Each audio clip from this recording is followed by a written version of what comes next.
السلام عليكم ورحمة الله تعالى وبركاته. موعد مباراة الوداد البيضاوي وحسنية أكادير القادمة في الجولة 12 من البطولة الوطنية.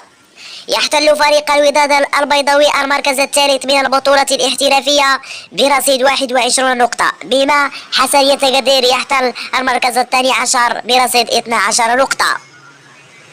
ويستضيف مركب محمد الخامس بمدينة الدار البيضاء مباراة حسنية أكادير والوداد البيضاوي في الجولة 12 من البطولة الوطنية يوم الجمعة 13 يناير 2023 في حدود الساعة 6:15 بتوقيت المغرب، تونس والجزائر.